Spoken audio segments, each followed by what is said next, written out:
Hello students, ఎలా ఉన్నారు అందరూ? మీకు వాక్యాలు నేర్పించడం మొదలు పెట్టాను కదా నేను. ఎలా అనిపించింది నిన్నటి వాక్యాలన్నీ? మీకు నచ్చాయా? చక్కటి వాక్యాలు మీకోసం నేను రాసుకొచ్చి మీకోసం చక్కగా రాసి చూపించి విడివిడిగా అర్థాలు కూడా చెప్పుకుంటే మీకు నేర్పించేశాను కదా. ఈరోజు అవే వాక్యాలు రెండో భాగం నేర్చేసుకుందామా? వాక్యములు టూ అని పెట్టుకుందాం. టూ అంటే రెండు అని కాదు, టూ అంటే రెండే, కానీ రెండే వాక్యములు నేర్పిస్తా అనుకుంటారేమో. మళ్ళీ మీకు ఇంకో 15 వాక్యాల దాకా నేర్పించడానికి నేను ప్రయత్నిస్తాను. ఒకవేళ ఇది పట్టకపోతే అటు ఇటుగా అయినా రావచ్చు, కానీ మీకు పెద్ద వాక్యాలు చక్కగా మనం రాసేసుకుంటాం.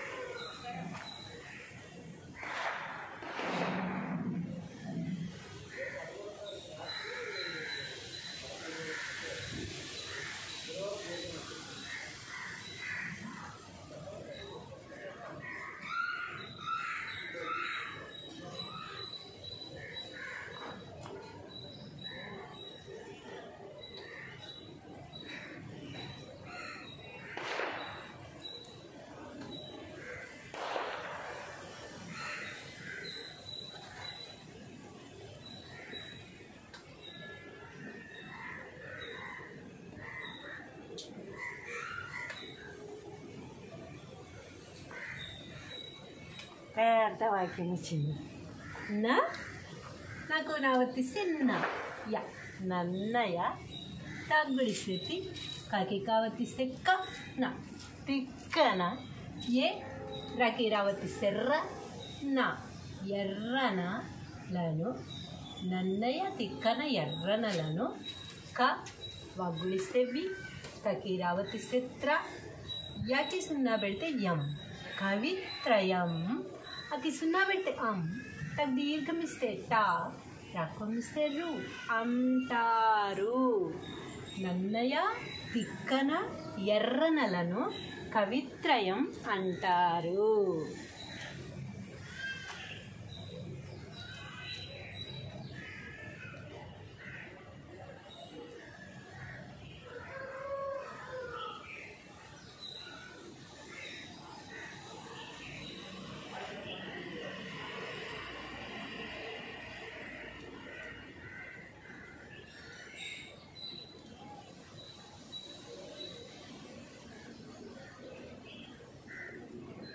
నాకు దీర్ఘం ఇస్తే రా, మాకు దీర్ఘం ఇస్తే మా, యా నాకు దీర్ఘం ఇస్తే నా, నాకు గుడిస్తే నీ, నీకు నా వర్తిస్తే నీ. రామాయణాన్ని రా, చగ్గుడిస్తే చి, చిక్ సున్నా పెడితే చి, చగ్గుడిస్తే చి, నా దగ్గుడిస్తే ది. రచించినది ఒక దీర్ఘం ఇస్తే వా, లగ్గుడి దీర్ఘం ఇస్తే లీ, లీకి మా వర్తిస్తే మీ, కగ్గుడిస్తే కి. వాల్మీకి రామాయణాన్ని రచించినది వాల్మీకి. బోయవాడు అని చెప్పుకుంటారు వాల్మీకి. ఆయనే మన రామాయణాన్ని రచించారు.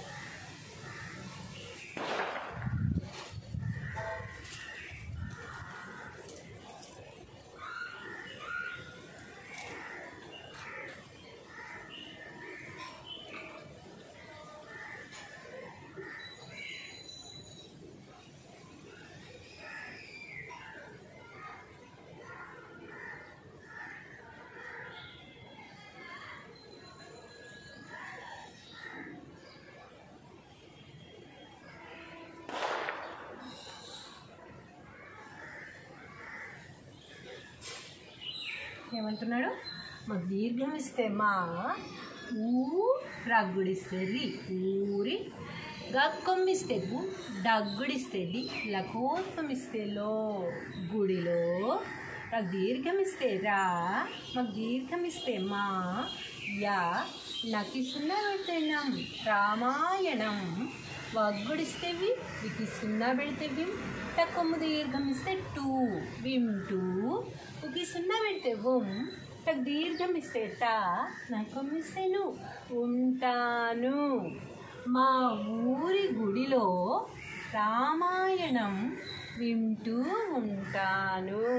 గుడిలో ఊర్లో అనేసరికి ఏమవుతుంది? రామాయణ భారతాలు అన్నీ కూడా ఫ్రీగా గుళ్ళల్లో చెప్పేస్తూ ఉంటారు. సాయంత్రం అయ్యేసరికల్లా చాలామంది వెళ్ళి అక్కడ కూర్చుని వింటూ ఉంటారనమాట. కాబట్టి వీళ్ళ ఊర్లో కూడా గుడిలో రామాయణ భారతాలు చెప్తారనుకుంటా వెళ్ళి వింటూ ఉంటారట. అయితే మీకు ఇక్కడ ఒకటి చెప్పాలి. ఊరిలో ఊరు అన్నప్పుడు రెండవ ఊనే రావాలి, కానీ మొదటి ఊ పెట్టకూడదు. ఇది మీకు తప్పప్పుల్లో చెప్పడం జరిగింది. ఇప్పుడు మళ్ళీ ఎందుకు చెప్తున్నానంటే, నిన్ననే ఒక థంబ్నెయిల్ చూశాను, మా ఊరిలో అని రాశాను. ఊరి అంటే ఏంటి? ఊరి అంటే చెప్పండి, ఏమైంది నీకు? మొదటి ఊరు రాస్తే మీకెందుకు, రెండో ఊరు రాసుకుంటే మీకెందుకు, మా థంబ్నెయిల్ మా ఇష్టం అనడం జరుగుతుందేమో. కానీ ఊరి అంటే తెలుసు కదా మనకి. ఊరి అంటే సూసైడ్ చేసుకోవడం, ఊరేసుకోవడం కదా. ఎంత తేడా ఉందో మీరే చెప్పండి. మొదటి ఊకి రెండో ఊ పెట్టడం వల్ల, రెండో ఊకి మొదటి ఊ పెట్టడం వల్ల ఎంత తేడా ఉంది. మా ఊరిలో అనడానికి మా ఊరిలో అనడానికి తేడా లేదా? రెండు ఊళ్ళు ఒకటైనా? రెండు ఊళ్ళు ఒకటే అయితే అసలు రెండు ఊళ్ళు ఎందుకు ఇస్తారు? ఏది ఎక్కడ ఉపయోగించాలో అది మాత్రమే ఉపయోగించాలి అని ఇందుకే నేను చెప్తున్నాను. ఊరిలో అని రాశారు. ఊరిలో అనేసరికి నాకు అర్థం కాలేదు. ఊరిలో అని రాశారేంటి? ఊరి కాదు ఊరు అని పెట్టాను. వాళ్ళు మంచివాళ్ళు కనుక చక్కగానే అర్థం చేసుకున్నారు. థ్యాంక్ యూ మేడం అన్నారు. మళ్ళీ థంబ్నెయిల్ చేంజ్ చేసి ఊ తీసేసి ఊ పెట్టాను. కానీ కొంతమంది వితండవాదం చేస్తారు. ఊ అయితే ఏంటి, ఊ అయితే ఏంటి, లోపల మ్యాటర్ చూడాలంట. లోపల మ్యాటర్ ఏది చూసి మనం లోపల మ్యాటర్ చూస్తాము? పైన థంబ్నెయిల్ చూసే కదా లోపలికి వెళ్తాము. థంబ్నెయిలే చండాలంగా ఉంటే లోపలికి ఏ విధంగా వెళ్ళబుద్ధి అవుతుంది? కాదు కదా. కాబట్టి ఊరిలో అంటే సూసైడ్, ఊరేసుకొని. ఊరిలో అంటే మన విలేజ్లో. ఎంత అదేమన్నా సంబంధం ఉందా? సంబంధం లేదు కదా. ఏం తేడా వచ్చింది ఇక్కడ? ఈ పైన ఈ పొల్లు ఒక గీత మాత్రమే తేడా వచ్చింది. అంత డిఫరెన్స్ ఉంటుంది. కాబట్టి ఏ అక్షరం కూడా ఉపయోగించవలసిన చోట మాత్రమే ఉపయోగించాలి. వద్దు అన్న చోట ఆ అక్షరాన్ని ఉపయోగించకూడదు అనమాట. అంత అర్థం తేడా వచ్చేస్తుంది. ఈ రెండు అక్షరాలు మామూలే. ఊరిలో అన్నప్పుడు లో రాసామనుకోండి, ఊరిలో అంటే రెండు అక్షరాలు ఒకటే, కానీ ఇక్కడ పెట్టవలసిన అక్షరం ఊ పెట్టడం వల్ల అది ఊరేసుకున్నట్టు అయిపోయింది. ఆ పదమే ఊరేసుకున్నట్టు అయిపోయింది. కాబట్టి ఊ పెట్టాలి కనుక ఊనే పెట్టాలి. సూసైడ్ చేసిన పలానా వాళ్ళు సూసైడ్ ఊరేసుకున్నారు అంటే ఊరి అని పెట్టచ్చు. అది ఊరి అని పెట్టారనుకో తప్పైపోతుంది. మళ్ళీ ఊరి అని పెట్టాలన్నమాట. కాబట్టి ఇలాంటి చిన్న చిన్నవే మీరు నేర్చుకుంటారన్న ఆశతో ఇంత శ్రద్ధగా మీకోసం వీడియో చేసుకోవడం జరుగుతుంది.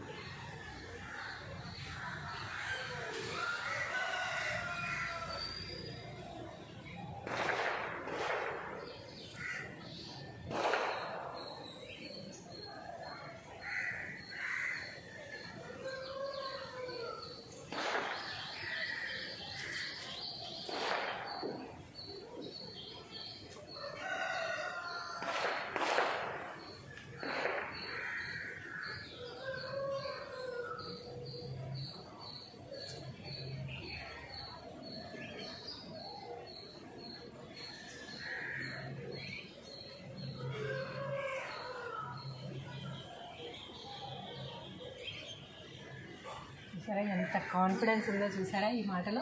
మా దీర్ఘం ఇస్తే మా, ఊ రక్తం ఇస్తారు ఊరు, ఆ రగ్గుడిస్తే రీకి ధావత్ ఇస్తే ధి, కాకి సున్నా పెడితే కమ్, దానికి దీర్ఘం ఇస్తే గా, ఆర్థికంగా ఇక సున్నా పెడితే ఎం, తకోత్వం ఇస్తే తో, ఎంతో, ఆ భగ్గుడిస్తే భి, వాకి రుత్వం ఇస్తే భృ, దగ్గుడిస్తే ది, దీకి ధావత్ ఇస్తే ధి, అభివృద్ధి, చకత్వం ఇస్తే చె, చెయ్యి సున్నా పెడితే చెం, దగ్గుడిస్తే ది, చెంది, ఊ, నాకు నావర్తిస్తే నా, దగ్గుడిస్తే ది, ఉన్నది. మా ఊరు ఆర్థికంగా ఎంతో అభివృద్ధి చెంది ఉన్నది. చూసారా ఎంత కాన్ఫిడెన్స్గా ఉందో ఈ సెంటెన్స్. మా ఊర్లో అది లేదు ఇది లేదు కాబట్టి మేము వెనకబడిపోయాము అని చెప్పుకోకుండా, మా ఊరు ఆర్థికంగా ఎంతో అభివృద్ధి చెంది ఉంది అంటే అక్కడ వ్యవసాయం బాగా పండుతుంది, పాడి బాగా ఉంది, పాడి పంటలు సమృద్ధిగా ఉంటే ఊరు కూడా ఆర్థికంగా అభివృద్ధి చెంది ఉంటుందన్నమాట. కాబట్టి వీళ్ళ ఊరిలో కూడా పాడి పంటలు పుష్కలంగా ఉన్నాయని చెప్పారు కదా ఇదివరకు. అందుకని ఊరు కూడా చాలా ఆర్థికంగా అభివృద్ధి చెంది ఉండదన్నమాట.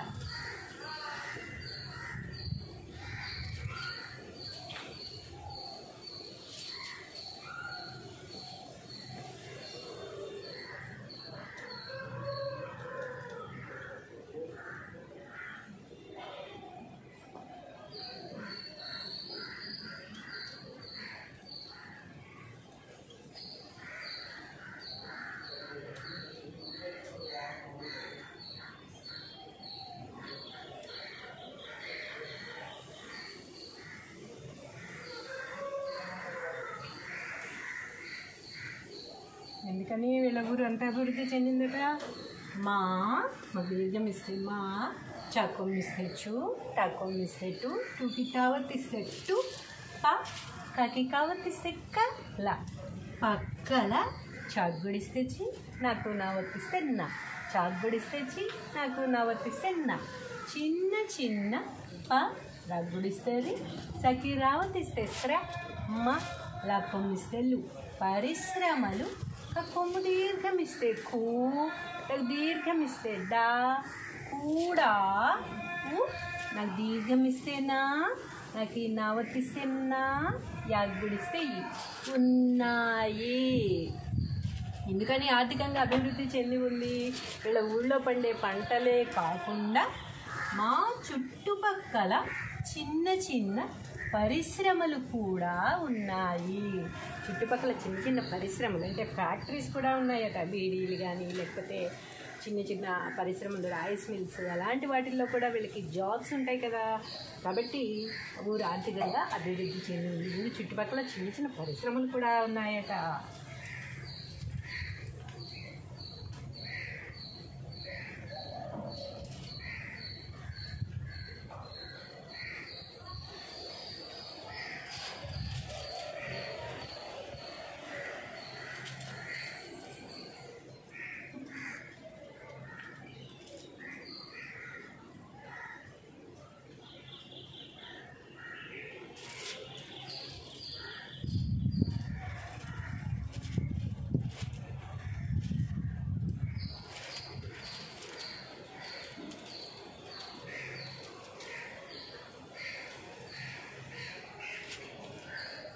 ఏమంటున్నారు? మా, ఊ, రబ్బడిస్తరి, లకోత్వం ఇస్తే లో, మా ఊరిలో, కకి సున్నా పెడితే గమ్, దీర్ఘం ఇస్తే గా, నా, మాకు మావర్తిస్తే మ, గంగానమ్మ, దీర్ఘం ఇస్తే జా, త, ర, జాతర, ఆ, డక్కం ఇస్తే దు, దూకి భావతిస్తే ధు, కకి సున్నా పెడితే తం, దీర్ఘం ఇస్తే గా, అద్భుతంగా, జ, రకం ఇస్తే రు, గకం ఇస్తే గు, టకం ఇస్తే తు, తుకి సున్నా పెడితే తుమ్, దగ్గుడిస్తే ది, జరుగుతుంది. మా ఊరిలో గంగానమ్మ జాతర అద్భుతంగా జరుగుతుంది.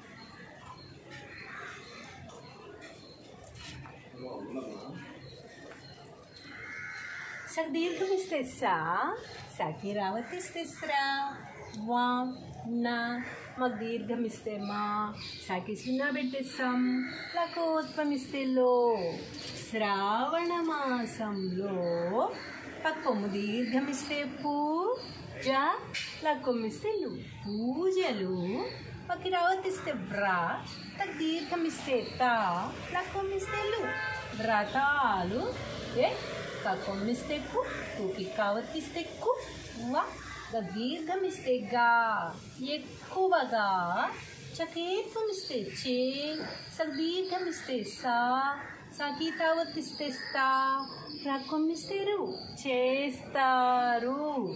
శ్రావణ మాసంలో పూజలు, వ్రతాలు ఎక్కువగా చేస్తారు. అంతే కదా, అందరికీ తెలిసింది కదా. శ్రావణ మాసంలో ఎక్కువగా పూజలు, వ్రతాలు చేస్తూ ఉంటారు.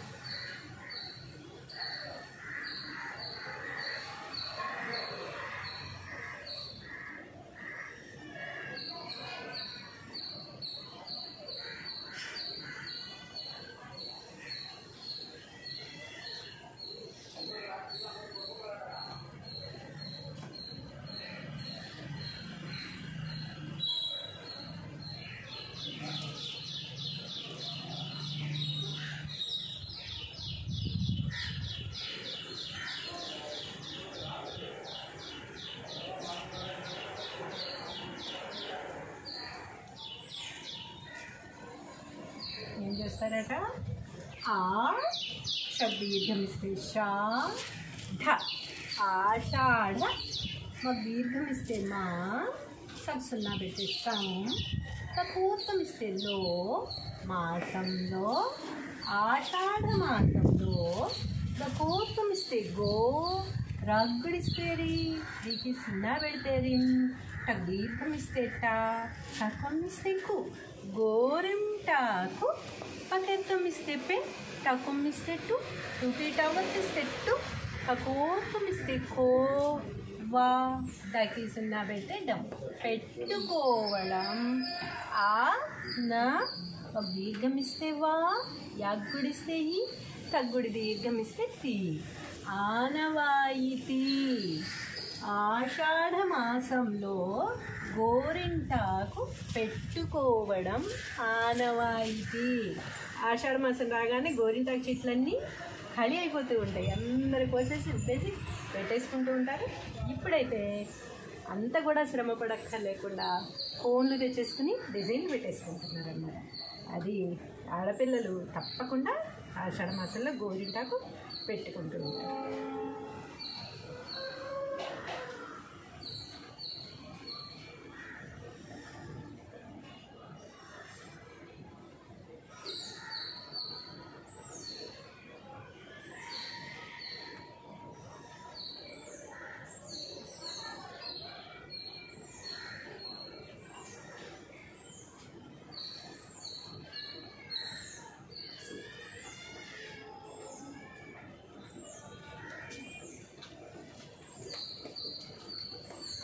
చూడండి, మాకు దీర్ఘం ఇస్తే మా ఊ రగ్గుడిస్తే రి లకోత్వం ఇస్తే లో. ఊరిలో ధ దీర్ఘం ఇస్తే ధా ధాకి యావత్తిస్తే ధ్యా నా కకేత్వం ఇస్తే కే एक సున్నా పెడితే కేం దకి రావత్తిస్తే ద్రా మాకు పంపిస్తే ము. కేంద్రము ధ్యాన కేంద్రము కక్కొమ్ము దీర్ఘం ఇస్తే కూ దీర్ఘం ఇస్తే డా కూడా ఓ నాకు నవర్తిస్తే నా దగ్గుడిస్తే ది ఉన్నది. మా ఊరిలో ధ్యాన కేంద్రము కూడా ఉన్నది.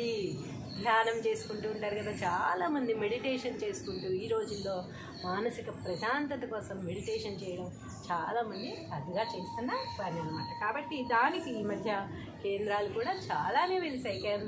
మెడిటేషన్ ఫ్రీగా నేర్పిస్తాము, యోగా ఫ్రీగా నేర్పిస్తాము అని చాలామంది కేంద్రాలు పెట్టి నేర్పిస్తూ ఉన్నారు కనుక వీళ్ళ ఊళ్ళో కూడా ధ్యాన కేంద్రాలు ఉన్నాయట చాలా.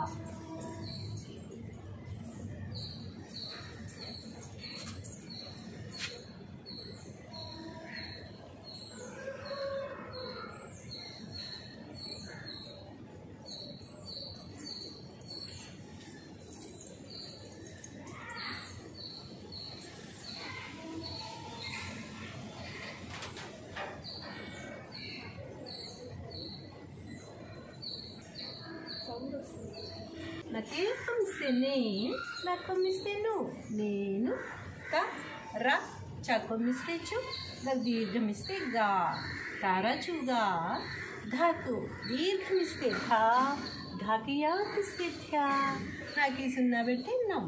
ధ్యానం చకేత్వం ఇస్తే చే సకొమ్ము దీర్ఘం ఇస్తే సు సుకి తావత్తిస్తే స్తూ చేస్తూ ఉది సున్నా పెడితే ఉమ్ టక్ దీర్ఘం ఇస్తే టా నాకు కొమ్మిస్తే నువ్వు ఉంటాను.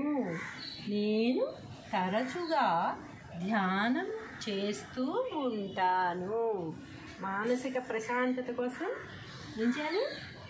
ధ్యానం చేయాలి. అది కూడా రాసేసుకుందాం.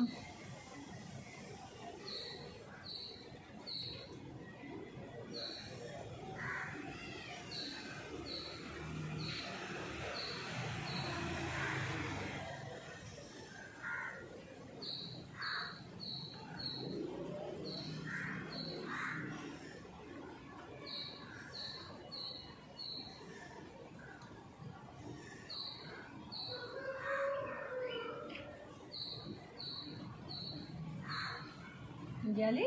మాకు దీర్ఘం ఇస్తే మా నా సగ్గుడిస్తే సి క మానసిక పకిరావత్ ఇస్తే ప్రా, సదీర్ఘం ఇస్తే సాకి సున్నా పెడితేసాం. తా త ప్రశాంతత. పకోత్వం ఇస్తే కో, సాకి సున్నా పెడితేస్తాం కోసం. దీర్ఘం ఇస్తే ధా, ధాకి యావత్ ఇస్తే ధ్యా, నాకు సున్నా పెడితే నం ధ్యానం. చకేత్వం ఇస్తే చే య వ, లకేత్వం ఇస్తే లే, నకోం ఇస్తే ను చేయవలెను. మానసిక ప్రశాంతత కోసం ధ్యానం చేయవలెను.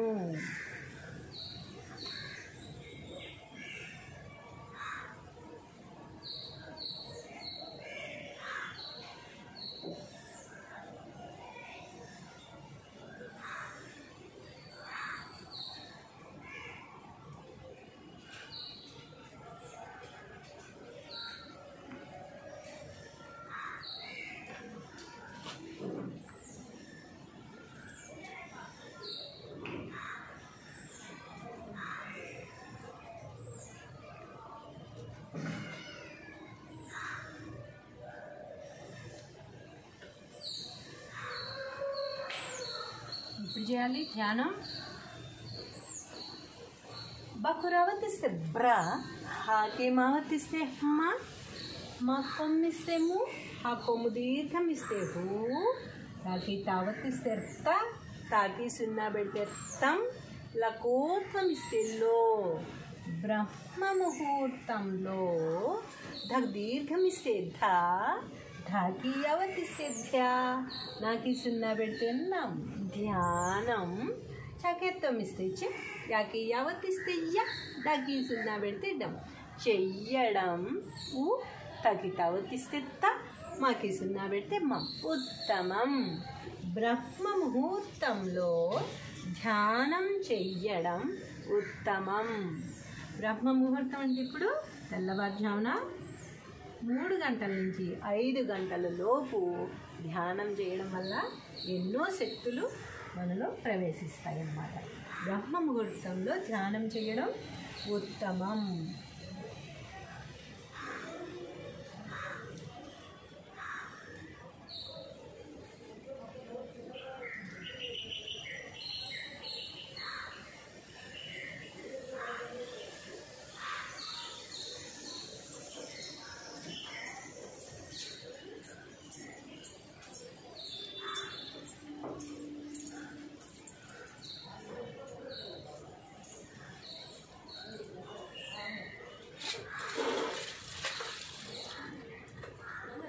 చకోత్వం ఇస్తే రో, జత్వం ఇస్తే జు, కాగుడిస్తే కి, రోజుకి. కాకేత్వం ఇస్తే రే, సున్నా పెడితే రెం, డక్కం ఇస్తే డు, 2. ఆ కొమ్ము దీర్ఘం ఇస్తే పూ, ట, దీర్ఘం ఇస్తే లా, పూటలా. దీర్ఘం ఇస్తే ధా, ధాకి యావత్ ఇస్తే తా, తాకి సున్నా పెడితే నం ధ్యానం. చకేత్వం ఇస్తే చ, యాకి యావత్ ఇస్తే య వ, చకొమ్మిస్తే చు, చూకి చావత్తిస్తే చు, నకొమ్మిస్తే ను చెయ్యవచ్చును. రోజుకి 2 పూటల ధ్యానం చెయ్యవచ్చును. రోజుకి 2 పూటల ధ్యానం చేయొచ్చు. కేవలం బ్రహ్మ ముహూర్తంలో మాత్రమే కాకుండా రాత్రి పడుకునే ముందు కూడా ధ్యానం చేసుకుని పడుకోవాలన్నమాట.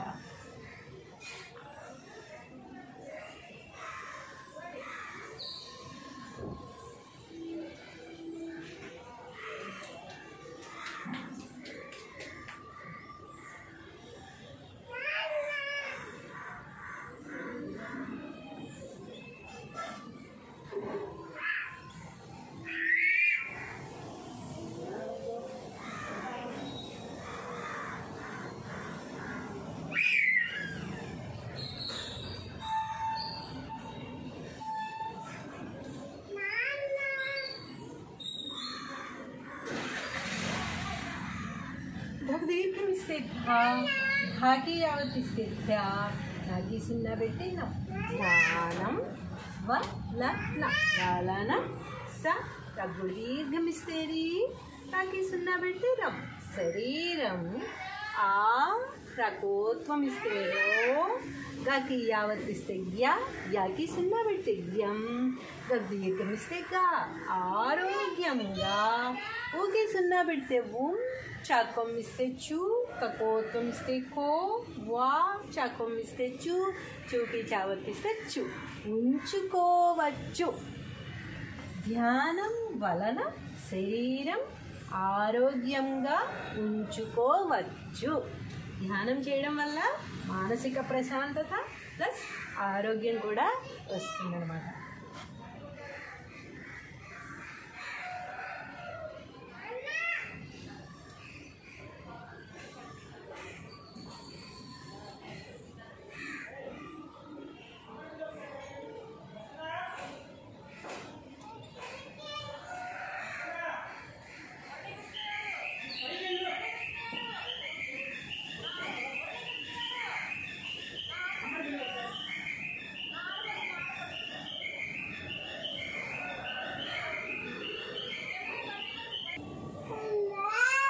ధ్యానంతో క్రమశిక్షణ అలవడుతుంది. నెక్స్ట్ భాగంలో మరికొన్ని వాక్యాలు మీకు నేర్పించడానికి సిద్ధంగా ఉన్నాను.